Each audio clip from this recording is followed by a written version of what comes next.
Un saludo muy especial, muy cariñoso a los pequeños y medianos mineros colombianos, artesanales y empresariales. Pequeños y medianos mineros, empresariales y artesanales, un saludo muy cariñoso. Estamos cerca de unas votaciones, el 11 de marzo va a haber elecciones y después el 27 de mayo va a haber elecciones, primero de Congreso, Cámara y Senado y después de Presidencia de la República. Les voy a dar mis opiniones y ustedes tomarán sus decisiones. ¿Qué pienso yo que debemos hacer en este momento de la vida del país? Bueno, lo primero es decirles esto: no le vendan el voto a nadie, no se dejen coaccionar, voten a conciencia. El día de votar, uno está solo con su conciencia frente a la urna. Es mentiras que ellos le pueden a uno mirar, eso es otra de las farsas en Colombia. Entonces, ese día tomen una decisión a conciencia, no vendan el voto, no se dejen presionar. El que les compra el voto es un pillo que va a gobernar contra ustedes, no se dejen manipular. Bueno, yo les voy a hacer unas reflexiones y ustedes tomarán las decisiones que sean del caso. Yo de todos modos soy el número 1 en la lista de Senado del Polo, pero repito, ustedes tomarán sus determinaciones. Y hay listas de Cámara en todos los departamentos que están conmigo. Por ejemplo, Jorge Gómez hace fórmula conmigo en Antioquia, pero en todo el país hay cámaras del Polo y Senados del Polo por quien votar. Bueno, ¿cuál es mi historia en relación con la pequeña y la mediana minería o con la minería en general? Yo llego al Congreso en el 2002 y yo realmente de minería era poco lo que sabía, distinto de los horrores de las transnacionales y del saqueo del petróleo y del carbón y este tipo de cosas, pero yo no era, digamos, conocedor del asunto. Entonces yo llego y ¿qué me encuentro? Primero, un código minero, el de la ley 685, que había sido aprobado en el gobierno de Pastrana con el respaldo de todos los que ahora llamamos los mismos con las mismas. Un código minero diseñado por las mineras transnacionales y por el Banco Mundial, que tuvo como primer objetivo sacar al Estado colombiano del negocio minero. O sea, toda la privatización, una cosa absurda, prohibir pues prácticamente que estuviera el Estado en el negocio minero. No pudieron hacerlo con Ecopetrol, pero ganas no les faltaron. Eso fue pues lo primero que establecieron. Y pasarle todo a las transnacionales. Y la pequeña y la mediana minería prácticamente no existen en el código. Era como si eso no existiera.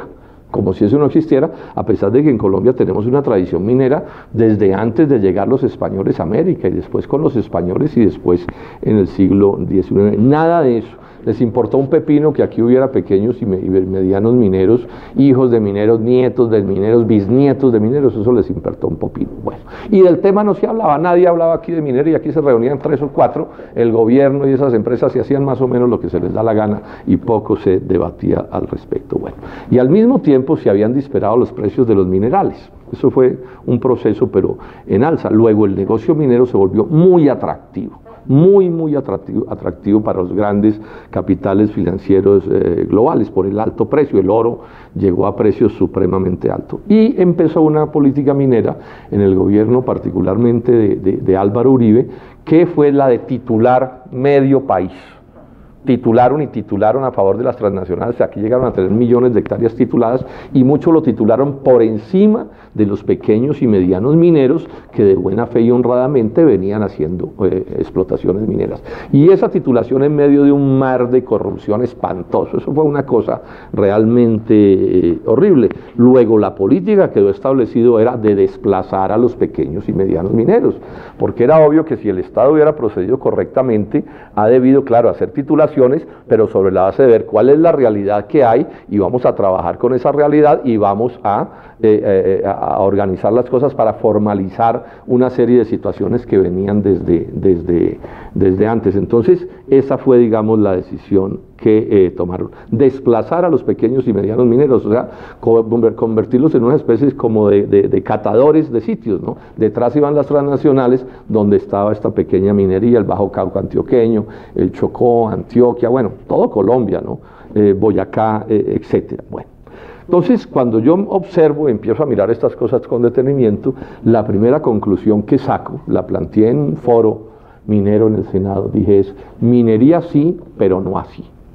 Minería sí, pero no así, ¿qué es lo que quiere decir? Que puede haber minería en Colombia y en el mundo. Es más, sin minería los países no pueden construirse, no tendríamos edificios, ni carros, ni combustibles, no podríamos tener nada. Pero no así quiere decir que hay que hacerlo bien. que hay que hacerlo bien, por supuesto. Entonces entramos a debatir los asuntos medioambientales sobre los cuales las transnacionales han sido un desastre y han hecho un impacto inmenso. Hablamos a mirar, bueno, si pagaban impuestos, regalías, no las pagaban, etcétera. Los temas laborales, yo he acompañado siempre a los trabajadores, por ejemplo, del carbón o los de Cerro Matoso, para poner un ejemplo en sus reclamos. Y particularmente miramos el tema de la pequeña y la mediana minería. Entonces, repito, minería sí, pero no así. Porque no está bien en ninguna de estas otras cosas mencionadas, incluido el tema de la pequeña y de la mediana minería, particularmente la informal, a la que satanizaron, criminalizaron llamándola minería criminal, cuando aquí lo que hay fundamentalmente, aun cuando puede haber criminales, es un poco de gente que se gana la vida honradamente. Ese es, digamos, el primer tema de enfoque. Y planteé desde ese entonces que había que no perseguir a la pequeña y mediana minería informal, sino formalizarla, hacer cosas en serio sobre ella. Nunca hicieron nada. Cuando yo empecé a plantear las cosas aparecieron unos cuantos proyectos de formalización, pero esos han sido una estafa, calculados para engañar a la gente, que no resuelven los problemas. Y la otra cosa que hice a lo largo de todos estos años fue respaldar las luchas sociales y los reclamos de los mineros. Yo creo que yo soy el senador que más ha hablado de este tema en el Congreso de la República, los mineros lo saben, siempre defendiendo lo mismo: minería sí, pero no así, y hay que atender con consideración como un asunto económico y político y legal a los pequeños y medianos mineros. Y respaldé las movilizaciones, claro. Yo soy un convencido. Yo creo que no se puede ser demócrata si no se comparte el derecho que tiene la ciudadanía de reclamar mediante movilizaciones pacíficas y democráticas y civilizadas, claro. Cero terrorismo, nada que ver he tenido yo con la violencia en Colombia nunca. No les crean a los mentirosos. En un país tan corrupto, por lo demás, no es raro que además sean mentirosos. Mejor dicho, es que la primera cosa del corrupto es ser un mentiroso. Entonces, en un país tan corrupto, no se sorprendan que me calumnien de tantas maneras. Entonces, por ejemplo, he acompañado las movilizaciones de Caucasia, del Bajo Cauca antioqueño. Acompañé también las luchas de Segovia y de Remedios, estas recientes. Hice un debate sobre el caso de cómo despojaron a los mineros de Segovia y de Remedios de nada menos que de la Frontino Gold Mines. Era de ellos y literalmente se la robaron. Es una realidad que está allí y está en la base de todos los problemas de esa región. Me opuse al proyecto de la colosa de la Angola Chanti en el departamento del Tolima, porque es un proyecto absolutamente inaceptable. Le dije no a mover el río Ranchería contra el pueblo Wayuu. Bueno, yo he participado en esto activamente, siempre con una visión democrática, repito, orientada por la idea de minería sí, pero no así. O sea, que haya minería, pero que sea una buena minería.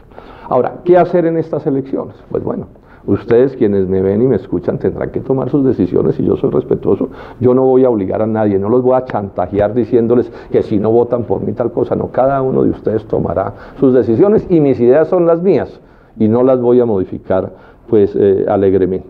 Entonces, la reflexión que ustedes tienen que hacerse es muy simple en estos asuntos de minería. Lo que se va a votar es continuismo o cambio, así de simple.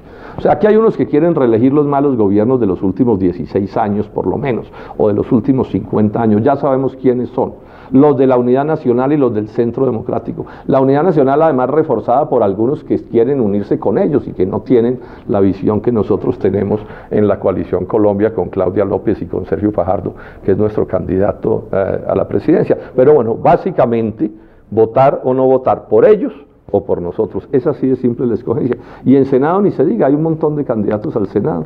Ustedes tomarán sus decisiones. Esta es la hoja de vida que yo tengo. Yo quiero volver al Senado, repito, soy el número 1 en la lista del Polo.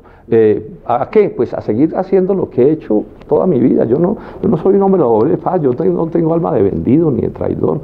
Olvídense de eso, y menos a estas horas de mi vida.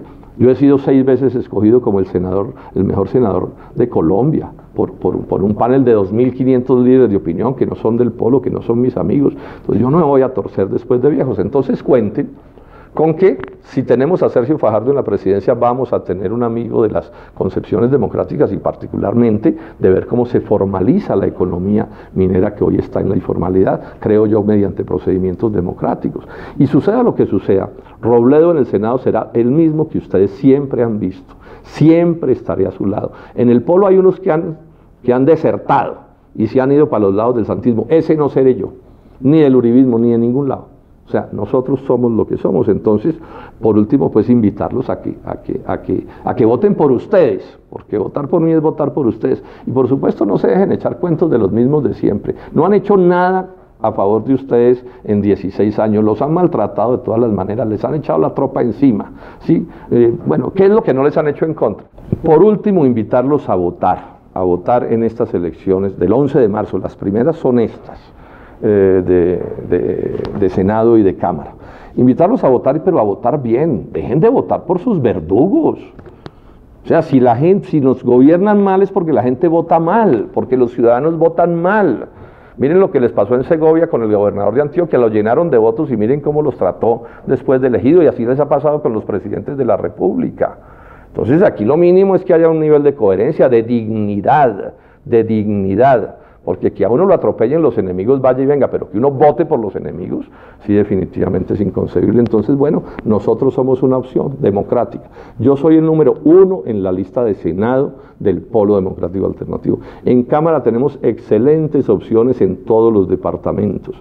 Bienvenidas sean también esos votos por ellos. Voten con dignidad, voten con seriedad, voten pensando en el futuro, voten reflexionando que el país necesita cambios, y esos cambios no los van a producir los mismos con las mismas. Ellos son calanchines de todos los grandes poderes que le hacen daño a Colombia. Eso se puede probar hasta la total saciedad.